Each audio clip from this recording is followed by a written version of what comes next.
I got you another unboxing video. We're going to be unboxing the iPad Air 5 or 5th generation, newest iPad to release this year. So let's go ahead and get into it. Before you say what, I know some of you are wondering, why do you even get an iPad Air 5? If you watch my other video, I did mention it was one of the ones to avoid, but that was before Apple had their conference, WWDC, and completely changed that. So if you don't know what happened at WWDC, let me know if you want to see a video about that in the comments.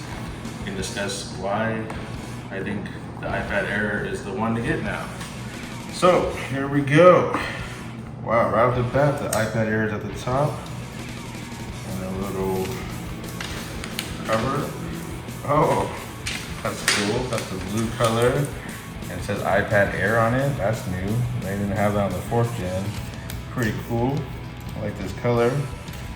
So iPad Air 5th gen, if you haven't heard about it, it's got the M1 chip, just like the latest iPad Pros, 8 gigabytes of RAM, 8-core CPU, 8-core GPU.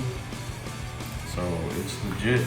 It's pretty powerful, more powerful than my MacBook Air, which is the 8-core CPU and 7-core GPU version, but it does have 16 gigabytes of RAM too, so.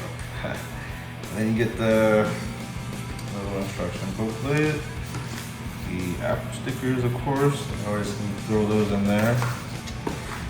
USB-C and the charger, and that's it. These boxes don't come with much. So there you guys go. That's the iPad Air 5th generation.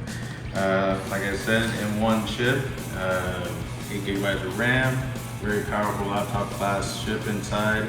The only difference is, between the Pro and the Air it has less speakers, only 2 instead of 4.